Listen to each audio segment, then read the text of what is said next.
Hi, I'm back again, Wendy Vecchi at Scrapbook.com, and now I want to show you some really cool ways to use your archival reinkers. So our archival reinkers are good for inking pads, obviously that's the main use, but I like products that do double duty, so I'll show you some really cool techniques with them.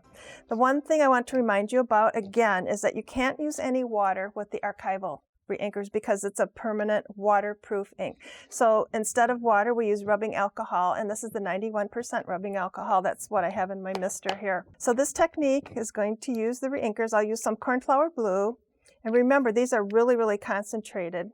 So I'll put down some orange blossom now, and now I'll start adding my rubbing alcohol. And I'm going to show you a couple different surfaces because the surface definitely makes a big difference. Alcohol is cheap, don't worry about using too much.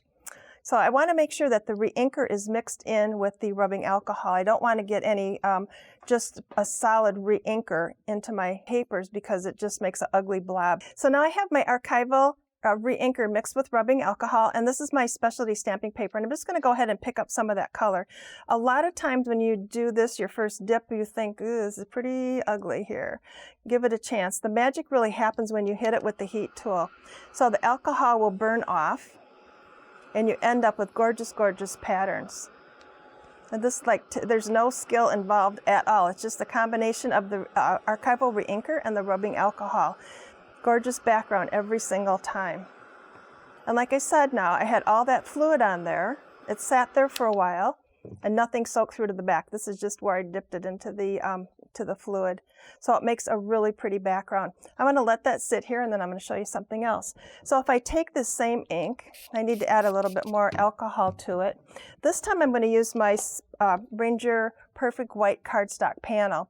So this is really nice. Now the benefit of using rubbing alcohol here is that we're not using any water. So what happens when you add water to paper? This is what it looks like, really kind of a crumpled mess. So this paper is just typing paper, copy paper that I saturated with water, and you can see it's pretty much unusable. Here's the same piece of paper dipped in a solution like this, and you can see because I used alcohol and not water, it's perfectly smooth. There's no bumps, there's no wrinkles, there's no pilling. It's really magical. All right, so I have this. I need to add a little bit more alcohol here because you'll see that this will soak up all that fluid instantly. Whereas on the specialty stamping paper, it just kind of sits on top of the paper. So here's what I have here. You can mist it with alcohol if you want to, and I'll go ahead and dry it. Now, even if I don't dry this, it will dry perfectly flat every single time. I have never ruined a piece of paper doing this technique. So the key is the rubbing alcohol. And like I said, I like the 91% because it's less water. And you can see this completely soaked through and the paper is completely flat.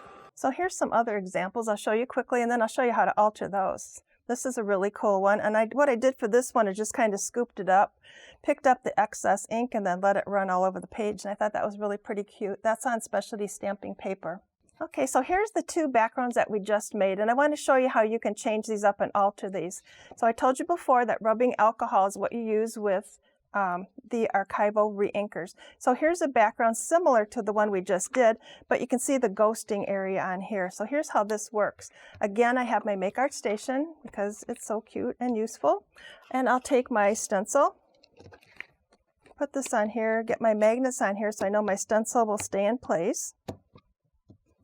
And then rubbing alcohol. So again, 91% rubbing alcohol. I have the option to mist through here lightly if I want to do that. If you are kind of heavy-handed with sprays, you can take a clean blending tool with clean foam, pick up that alcohol, and you don't want it super saturated, so I'll just kind of tap it against my hand to make sure that it's not dripping. And now when I wipe through the stencil, you'll see that that ink will be bleached out. It's a really cool effect. So I'll take my magnets off. Sometimes you don't see it right away, you need to dry it. So you can see the design from the stencil now is in the background. So I think that makes a gorgeous, gorgeous background. These pieces can be die cut, you can be used as a background on a card. They're just really, really fun. And people always ask me what I do when I'm kind of brain dead. This is what I do, is make backgrounds because they're always useful. So I think that's a really fun technique and a really cool way to use your archival reinkers.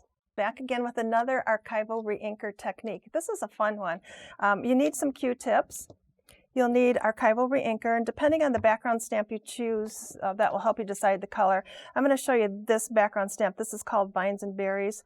This is from Stampers Anonymous, and you can see how I have multiple colors on this background stamp. So it's very easy. It takes a little bit. You want to work in the stamp platform because that holds your paper in place, and it's going to hold my stamp in place, and I can stamp multiple times and with no problems. So even with multiple stampings, it's really very, very easy.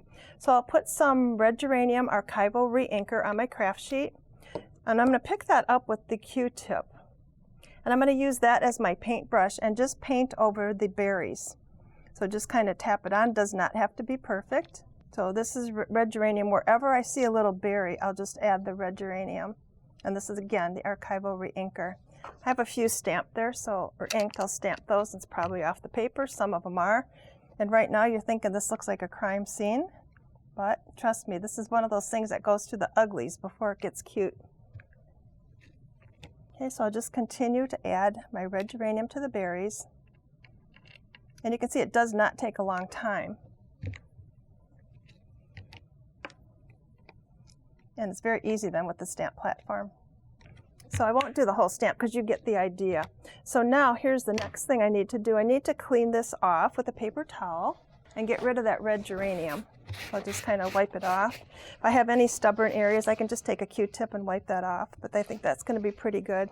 So the next thing I want to do is add some color to my leaves, and I'm going to switch again to the Archival Ink, and this time Fern Green, so that will ink my leaves.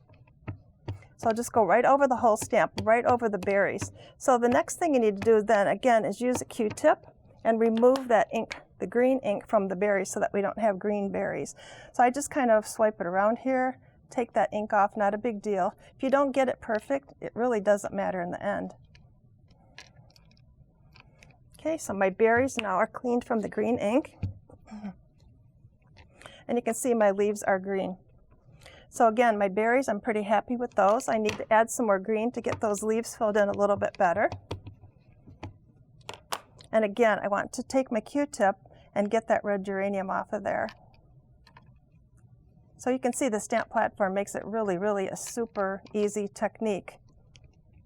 And it makes your background stamps look really cool to have multiple colors on there. All right, so that's what I have there. Okay, so I'm going to give this a quick try and make sure that this is dry. So the archivals, again, are permanent when dry. So now I can add my blendable ink over the top and change my background. So you get your main element done first, and then you can decide on the background color. Okay, so now you'll see my inks are dried, and I can go over the whole top of this with the Make Art blendable inks, and you'll see there's no interaction between the archival and the blendable. And this is really cool because you can stamp your main pattern first and decide on your background color later. I like that a lot. So it takes your background stamps to a whole new level using the Archival Reinkers. You can create custom backgrounds, custom pattern paper, really. Try it, it's really fun. Thanks for watching. If you like this video and want to see more from Scrapbook.com, please like, share, subscribe, and leave a message. Happiness is life handmade.